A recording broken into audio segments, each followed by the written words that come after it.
may be seated. All right, all parties are present. I'm going to read the sentence of the court into the record at this time. In doing so, there are portions of the sentencing order that are case law citations that I will not be reading, but they do appear in the written order.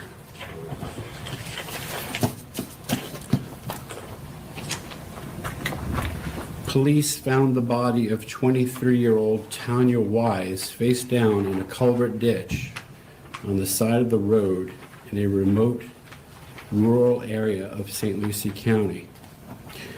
She suffered a significant blunt trauma blow to her skull, fracturing it and causing internal injury to her brain. Her throat had been cut. There were 2 deep lacerations on her neck, going right down to the bone. One from the midpoint of her throat to just under her right ear, and the other from the middle of her throat to her collarbone. The medical examiner could not specify the sequence of the injuries. Therefore, the degree to which Tanya experienced terror from this horrific murder could not be proven. The blow to her head was so devastating that if it was the first blow, it would likely have rendered her unconscious and in and of itself could have caused death. The slashing of her throat was so violent, deep, and penetrating that it, in and of itself, was a fatal injury. There were no defensive wounds found on her body.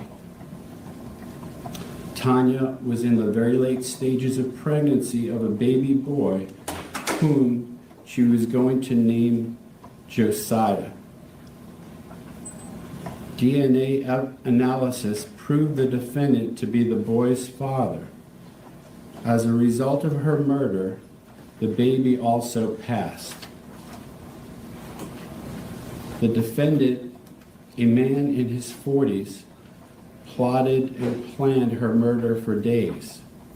His days of planning and plotting were caught on audio and video. Could you please silence your phones? He drove a garbage truck for a living.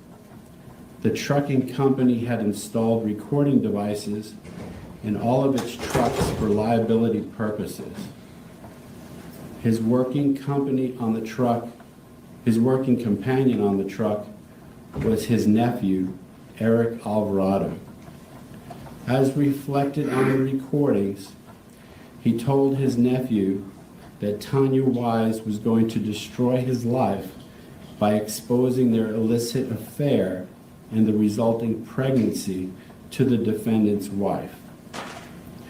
Well in advance of her murder, he chose a location to kill her and dispose of her body. The location was along the street path of his garbage truck work route. After the murder, he recounted the events to his nephew, telling him how he covered it up. In planning the murder and recounting it, he did so in a remarkably callous, carefree, and nonchalant way.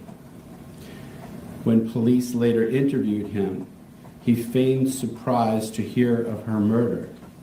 He claimed he only knew Tanya as an acquaintance and never had sex with her. He completely denied the possibility that the baby boy was his child. The jury convicted the defendant of the first-degree murder of Tanya Wise and the first-degree murder of her unborn child, Josiah. Unanimously, the jury made a written finding of the existence of the following statutory aggravating factors. 1, as to both victims, pursuant to section 921.1416B, that the defendant was previously or contemporaneously convicted of another capital felony or of a felony involving the use or threat of violence to the person, which, respective to each count, is based on the contemporaneous conviction as to the victim involved in the other count. 2. As to both victims, Section 921.1416I, that the capital felony was a homicide and was committed in a cold, calculated, and premeditated manner without any pretense of moral or legal justification. 3. As to the unborn child, Section 921.1416L, that the victim of the capital felony was a person less than 12 years of age. By a vote of 8-4, the jury recommended a sentence of death as to the murder of Tanya Wise. Also, by a vote of 8-4, the jury recommended a sentence of death as to the murder of Tanya Wise's unborn child, Josiah. After receiving the jury's recommendation, the court allowed the defendant a separate hearing to allow for an opportunity to argue and present additional mitigating evidence pursuant to Spencer v. State.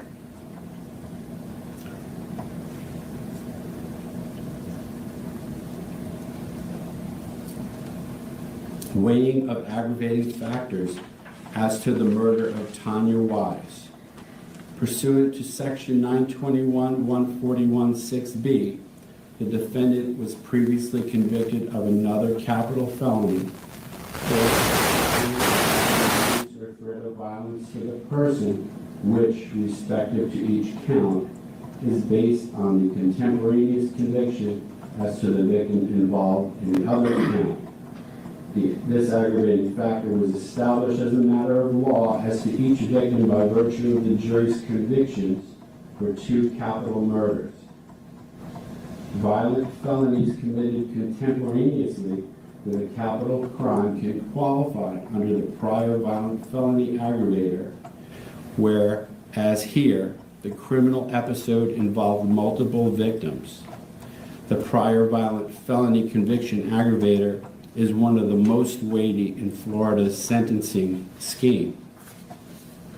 The court assesses its weight as to Tanya Wise as follows. To understand how weighty this aggravating factor is in this case, it is noteworthy that this aggravating factor could be satisfied if the defendant had premeditated the murder of one person, but simultaneously and spontaneously committed a violent felony upon another person, such as an aggravated assault or aggravated battery. But here, there are 2 simultaneous premeditated murders. This is the much more extreme scenario in which this aggravator can be established. Therefore, it is entitled to very great weight. The court affords it very great weight as to Tanya Wise. Pursuant to Section 921.1416I, the capital felony was a homicide and was committed in a cold, calculated, and premeditated manner without any pretense of moral or legal justification. The cold, calculated, and premeditated aggravating factor focuses on whether the defendant had a careful plan or prearranged design to commit murder before the fatal incident. Calm reflection is often involved. The evidence of calm, cool reflection and planning well beyond what is required for premeditated murder is overwhelming in this case, and the court finds it proven beyond a reasonable doubt. To maximize the chances of avoiding detection, the defendant coldly contemplated in advance every aspect of these murders, including the location and method of killing. He did so in a remarkably callous, carefree, and nonchalant way. As to Tanya Wise, the aggravating factor is entitled to very great weight. weighing of aggravating factors as to the murder of the unborn child of Tanya Wise. Pursuant to Section 921.141(6)b, the defendant was previously convicted of another capital felony or of a felony involving the use or threat of violence to the person, which, respective to each count, is based on the contemporaneous conviction as to the victim involved in the other count.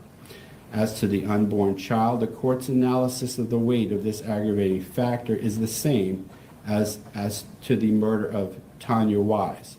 The court affords it very great weight as to the unborn child.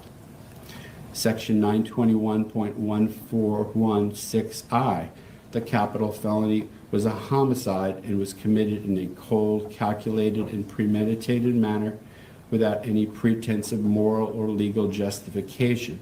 As to the unborn child, the court's analysis of the weight of this aggravating factor is the same as it relates to the murder of Tanya Wise. As to the unborn child, the aggravating factor is entitled to very great weight. Section 921.1416L, the victim of the capital felony was a person less than 12 years of age. The court finds this factor proven beyond a reasonable doubt. The child in this case was unborn, yet fully formed and about to be born within days. The premeditated murder of this baby deprived him of ever experiencing life outside of the womb. The premeditated murder of an unborn, fully formed human being still in the mother's womb, about to be born within days, is by its nature extremely abhorrent, reprehensible, and strikingly revealing of a malevolent mind. The court affords this aggravating factor very great weight.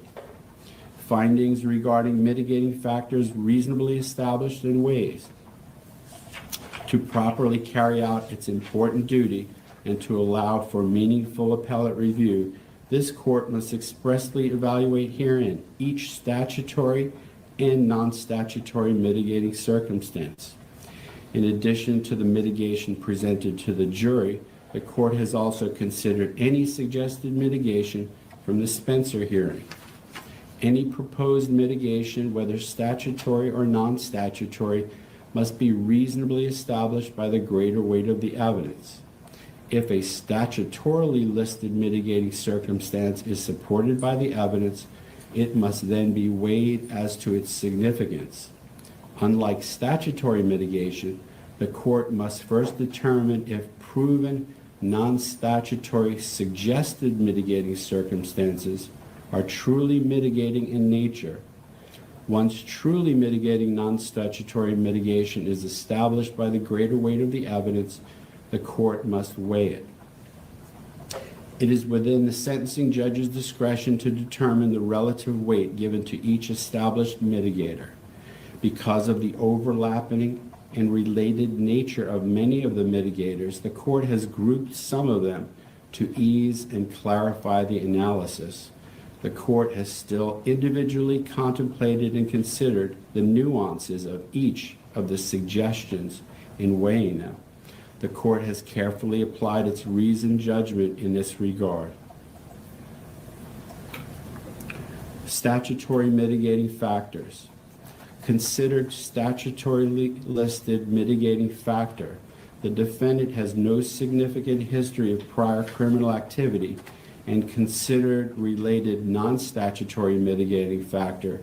The defendant has no prior history of violence. These circumstances were established by stipulation as to no prior criminal history in general, and by testimony as to the lack of violent history. This included specific instances when the defendant maintained his cool when others might have reacted more aggressively. Adding to this mitigation is that during the defendant's life, he was faced with stressful circumstances similar to those posed by the threat of exposing his infidelity in this case. Specifically, he was on more than one occasion taxed with his self-created predicament of supporting children he fathered out of wedlock. On those occasions, he did not respond with violence or criminal activity, Rather, he responded responsibly. Additionally, during the breakup of his relationship with Madeline Cologne, she put him in a situation where many men might respond aggressively, but he did not. When she discovered his involvement with another woman, she burned his clothes, broke his phone, keyed his truck, and flattened its tires. Despite this, he remained calm and did not act violently. According to her, he handled it perfectly. Childhood reports of the defendant's behavior were consistent with him being non-aggressive. Family members reported that they had to stick up to bullies on the defendant's behalf. This mitigator was established, and it is entitled to moderate to great weight. Non-statutory mitigating factors. Considered related non-statutory mitigating factors. While in jail custody awaiting trial, the defendant has been a peaceful, mostly compliant inmate.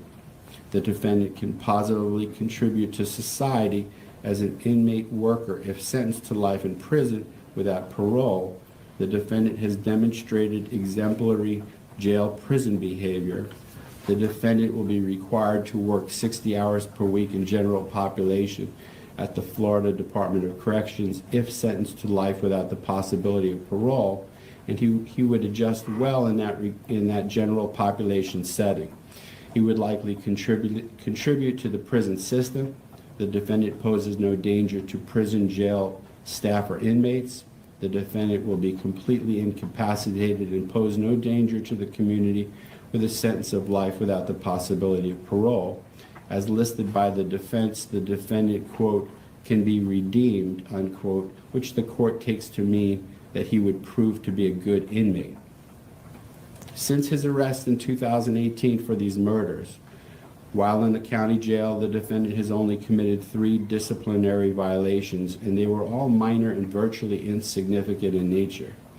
He's had no fights with other inmates or violent encounters with guards. The testimony did credibly establish a significant probability that the defendant would be a model prisoner if placed in general population. The defendant's personality and work skill set would suit him well in general population.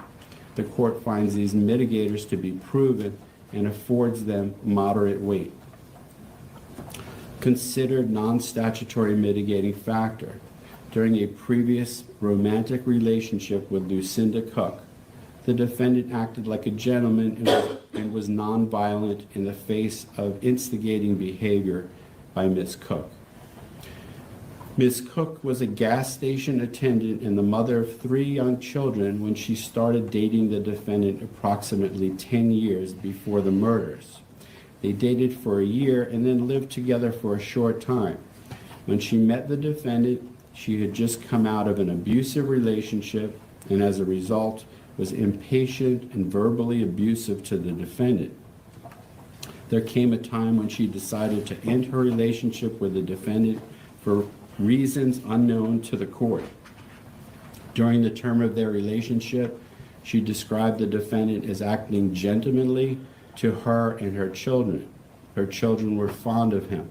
The defendant made her and her children feel safe. According to her, despite his model gentlemanly behavior, she found fault with everything he did and argued with him for essentially no reason.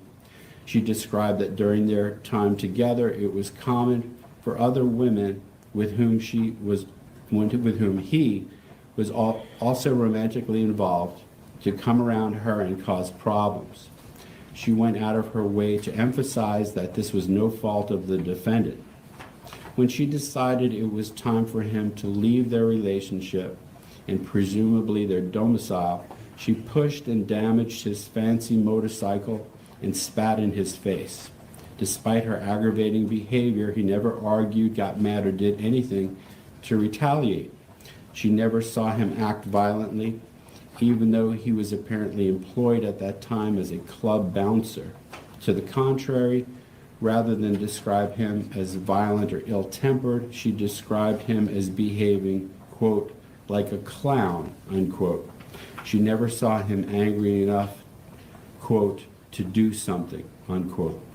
She described him as exemplary and that in hindsight she should have treated him better. On cross-examination, she conceded that since the time of their separation she avoided all contact with him. However, recently his family persisted in making phone calls to her in an effort to make her come forward as a character witness for him.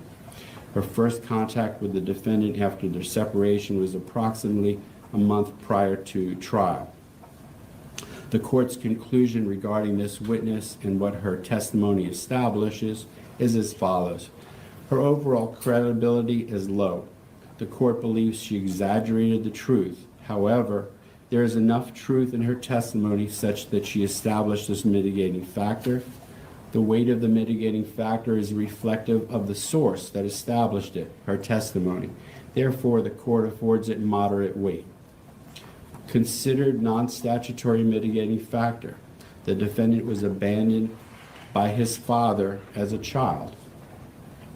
At trial, there was scant evidence of this other than a mention that the defendant, quote, never really spoke to his dad, unquote, by Miss Cologne. There was also testimony from Joanne Stone that the defendant's father was a bus driver and apparently lived with him in Bridgeport, Connecticut. However, the Spencer hearing evidence established that the defendant's father moved out and played an insignificant role in raising him. Therefore, the court finds this mitigator to be proven and affords it little weight. Considered related non-statutory mitigating factors. The defendant was raised in chronic poverty. The defendant left school early and lacked the opportunity to complete his education. The defendant was resilient and overcame his lack of education through consistent work ethic. The defendant began working and earning money to help support his family at a young age. The evidence established that the defendant was raised in a low-income environment and likely had less opportunity to further himself than most other people. However, as testified by Monica Ropiza, his cousin, they were low income, but, quote, had what they needed, unquote. These circumstances were proven. The court affords them little weight. Considered related non-statutory mitigating factors. The defendant suffers from transgenerational family trauma. The defendant experienced chronic exposure to trauma during his childhood. The defendant's mother had a traumatic upbringing because she was abandoned by her father, causing her to leave school. When she was only 15 years old, she got pregnant with a son who died in her arms from illness about a year after birth. Naturally, the death of her son was traumatic for her. The defendant's father was older than she, making their relationship illegal. After the death of her first son, at 17 years of age, she became pregnant with the defendant. The defendant was raised in a low-income, crime-ridden neighborhood. Early into his life, his parents separated from each other. His father was largely absent, but did live nearby. At some point during his youth, the defendant's mother developed a drinking problem. This caused her, to some degree, as a single mother, to be emotionally or physically unavailable to him. The defendant did have a large extended family immediately available to him. Some of them were drinkers too. His aunts, who lived in his public housing project, to some degree helped raise him. There was broad, general, non-convincing testimony that the family was exposed to, quote, drug dealers, fights, and crazy people, unquote. The court finds these mitigators proven and assigns them little weight. Considered non-statutory mitigating factors. The defendant has established and maintains long-term, substantive, meaningful relationship with friends. The defendant has established and maintains close family bonds, relationships with his cousins. The defendant has maintained a close relationship with his mother. These were established by the evidence. The court considers this mitigation also in the greater context that the murders in this case, as aggravated as they are seemingly out of character. The defendant's life relationships are not typical of the type of antisocial person one would expect would commit the murders in question. The court finds these mitigators proven and affords them moderate weight. Considered related non-statutory mitigating factors. The defendant has established and maintains close family bonds relationships with his children. The defendant provided support for his children. The defendant has established and maintained before his incarceration close family bonds relationships with the mothers of his children. Aside from committing the murders, the defendant has been a positive influence on family members. The court finds these mitigators proven. There is a huge contradiction between how the defendant responded to the prospect of fathering his child to be born of Tanya Weiss and how he supported his other children. The defendant supported his other children generously, according to his means, and without compulsion. He was very active in their lives. With regard to one of his children, his support continued even when he learned after years of support that the child was not in fact biologically his. The court affords these mitigating factors moderate to great weight. Considered related non-statutory mitigating factors. The defendant was a positive influence on his former girlfriend and her children. The defendant helped his former girlfriend's son's mother escape a dangerous domestic violence situation. Defendant fathered a child with Madeline Cologne. His relationship with her was short-lived due to his two-timing. However, after they split up, they stayed friends, and the defendant supported their child, Antonio, by regularly bringing groceries and school supplies and by paying the child's social fee for the Boys and Girls Club.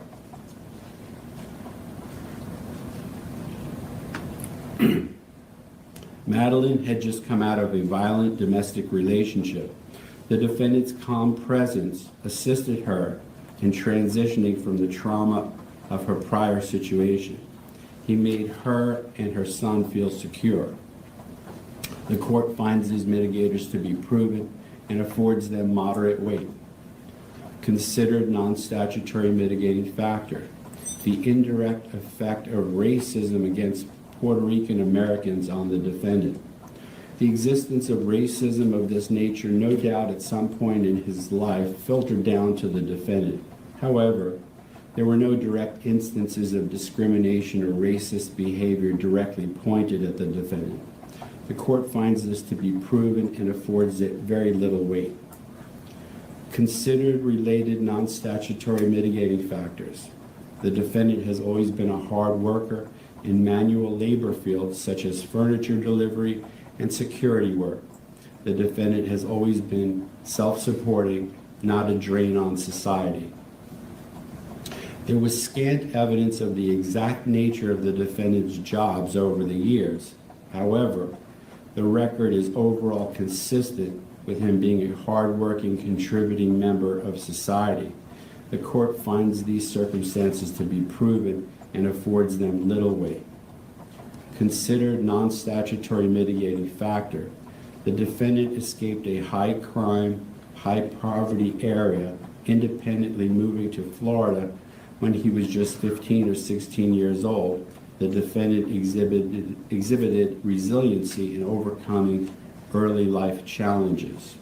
The evidence does establish these circumstances. However, there were no credible direct instances proven of the defendant personally witnessing any extreme violence such as gang violence. There was no strong evidence of the negative effects of living in a low-income environment. The court affords these mitigating factors little weight. Considered non-statutory mitigating factor, the defendant exhibited excellent courtroom behavior. Overall, the defendant was well behaved during the trial process. However, when the court received their sentencing recommendation verdict from the jury, when his conduct counted the most, the undersigned did observe the defendant expressing his disagreement to the jury. He noticeably shook his head in disapproval rather than remaining still and accepting the judgment of his peers. This came after the defendant heard the court admonish all audience members not to react by showing joy or displeasure so that jurors would not have a negative experience and be dissuaded from serving. The defendant did the very thing that he heard the court admonish the audience not to do. The court finds this factor to be proven and affords it extremely little weight. Considered non-statutory mitigating factor. The defendant will continue to offer a positive life influence on his children, other family members, and friends who have become emotionally dependent on him. Given the circumstances of his family's reaction to his conviction by distancing themselves, the degree to which the defendant's family will stay in touch with him is uncertain. However, the court does believe that if given a chance, the defendant would remain in contact with and support his relatives as best he could. The court finds this to be proven and affords it little weight. Considered non-statutory mitigating factor. After the jury recommended the death penalty for him, the defendant expressed empathy for his victims to his mitigation specialist. The court finds this to be proven and affords it very little weight. Suggested and rejected non-statutory mitigating factors. The negative effect of a prolonged appellate process on the victim's family and the dangerousness of general population as opposed to death row. The court does not find that the negative effect of a prolonged appellate process on the victim's family is a proper consideration, nor does the court find that the dangerousness of general population as opposed to death row is a proper consideration. In the defense mitigation expert report, neither of these were connected whatsoever personally to the defendant. Rather, they were framed as general policy arguments. Neither of these circumstances meet the definition of a mitigating factor under the law, that is, matters relevant to the defendant's character or record or the circumstances of the offense proffered as a basis for a sentence less than death. Conclusion after the weighing process. The court has carefully weighed the aggravating and mitigating circumstances as to each murder individually. The court's weighing process can be summarized as follows. As to Tanya Wise, there are 2 aggravating factors that are entitled to very great weight. As to the unborn child, there are 3 aggravating factors that are entitled to very great weight. As to the mitigating factors, the cumulative weight of the mitigation is entitled to moderate to great weight. As to each murder, the court finds that the aggravating factors outweigh the mitigating circumstances. As required by law, this court has given great weight to the jury's recommendation. The court's weight analysis in this case, with its acknowledgement of significant yet outweighed mitigation, is a reflection of the jury's 8-4 vote for death as to each of the murders. The court's independent evaluation of the case herein leads to the conclusion that the death sentence is the appropriate and just sentence as to each victim. Therefore, Jose Soto-Escalera, I hereby sentence you to death for the first-degree murder of Tanya Wise. I also independently sentence you to death for the first-degree murder of her unborn child. I hereby order that you be taken by the Sheriff of St. Lucie County to Florida State Prison for close and secure confinement until the date of your execution, at such time as scheduled by the Governor of the State of Florida, at the place of execution named in his warrant of execution. You shall be put to death by the means provided by Florida law at that time, and may God have mercy on your soul.